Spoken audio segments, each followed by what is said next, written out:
So, okay, some of you guys know that I have a PhD in sociology, and some of you know that I'm also a woo-woo person who has always believed that sometime in my lifetime I would experience a global transformation of human consciousness. I don't know why I always believed that. I just always believed it, and that's part of why I studied sociology. So, what I am is somebody who has woo-woo ideas and tries to test them scientifically. And I believe that we may be on the brink of, some authors have called it a kind of epidemic of awakening, that individuals may actually come into a state that is more enlightened and therefore create a better society than we've ever seen before. That is not what seems to be happening if you have checked the news at all. It kind of seems to be going the other way. But very often, it is at the extreme of one system that another system comes in. Like in Confucianist China, which was very rigid, you got the Taoists coming in to talk about a way of thinking that was incredibly fluid. So sometimes it's like shooting an arrow. When you pull way back in one direction, it shoots things forward in an opposite direction. So here's what I think is going to happen, and it pertains to you, so please listen. The way our society is structured right now is like a pyramid. Here is a pyramid that I made myself out of sugar cubes.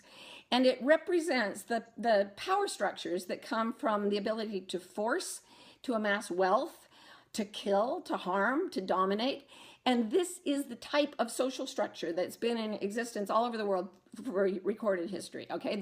The more powerful, brutal, violent people take all the stuff, they get to the top, they get power, wealth, and status, and the people at the bottom end up growing the grain to feed the monarchs, and they starve and they're miserable. And every society has pretty much been that way. Powerful elite at the top, miserable working poor at the bottom. And the sad thing is that when you go to revolution to overthrow it, which has happened all over the world in many places, many times, you get this awful thing where it just creates another pyramid. So when I was in China studying right after the Cultural Revolution, they used to have a joke. They'd say, you know, under capitalism, humans exploit other humans. But under communism, it's the other way around. Not so great. Like the communists didn't do any better a job than the landlords who came before them. So everybody has always known that there's something unfair and wrong about this, but everyone wants to get to the top. And right now we have a society of people who are desperately trying to get to the top, just like they always have. And it seems to me like it's getting weirder and more sordid and more awful. And I think a lot of you have been feeling that way. That's what I see on Facebook. That's what I see when I talk to people. So as a sociologist who believes in a transformation of consciousness, all my life I've been thinking, what would an enlightened society look like? Like if everyone was awake, what would it look like? What would the structure be? And what I came up with was it would be like this. It's just a pool of water, yeah? I've colored it blue for you. So everything is completely equal. And every person is represented not as by their place on the pyramid, but by a stream of energy that flows into the pool. And it creates that ring of concentric circles of waves that go out. So everybody has waves of energy that come out from them. And everyone's wave energy interacts. And sometimes like a high energy meets a low energy and they cancel each other out. Sometimes two waves meet and they create something called constructive interference, where the goodness really goes beyond what either could accomplish on its own. So I thought, okay, this is it. It's a perfectly still flat pool and we're all energy flowing into it. And our impact has to do with how authentic we are, how much of ourselves, our real selves, we are putting into this pool of goodness. And for a long time, I had the two in my head, and I thought, how do you turn a pyramid into a pool? How do you turn a pyramid into a pool? How do we turn this crazy, grubby, grimy, horrifying thing that is the power structure into something clean and clear and good? And then one day I realized all along, the pyramid has been in the pool. The pool has been forming around it. So here's what's happening, okay? You've got a group of people becoming enlightened, and they're below everyone else. They're lower than the rest of the pyramid. They are not coming in and winning. But from the bottom up, they are slowly dissolving the power structure. And the people who dissolve first, who give up the old way of being first, are the ones who have the least to lose. So they're on the bottom. They just absorb the people around them because they are made of inclusion and love.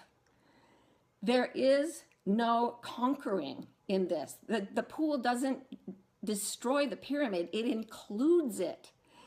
And it makes it into something clear and fluid and sweet. And the people at the very top of the pyramid are the last ones to know what is going to happen. This will not be a revolution, this transformation. It will be a dissolution. It will be an inclusion. And how do we bring it about? We dissolve the rigid power structures, the fear-based, needy, hungry, violent parts of ourselves. We dissolve that into the sweetness. And we do it by reaching inward to the heart instead of obeying the ego. In Asia, they say the mind is a wonderful servant, but a terrible master. And the heart is the master that the mind should be serving. How does the mind serve the heart? One word, art. Well, a number of ways, but art is the primary one. There are certain people who breathe in their own authenticity. They go inside, they dissolve the obstacles to their own clarity, their own illumination, and then they find a way after that inhale to breathe out their message, their light, their energy to more and more people, and the people around them start to dissolve and become more like that. That's what happened around Jesus. That's what happened around Buddha. That's what happened around Gandhi and Martin Luther King. It happens. It happens. Okay?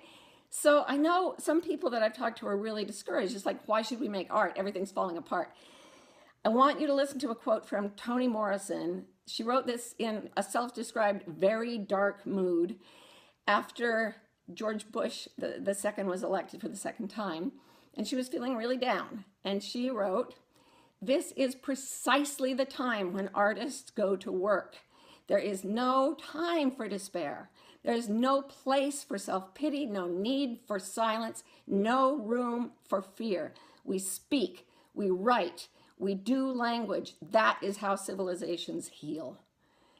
And may I add, that is how civilizations become clear and equal and sweet and inclusive. So I'm trying to do it. I was talking to my friend Liz Gilbert about how we've always used language to go in and find our hearts and clear the space in ourselves. And it's like an inhale, and then the exhale is how many souls can we touch with sweetness, with kindness, with equality, with love. And we're doing a writing course on that. You can see it in the link under the video. And this is part of what it means.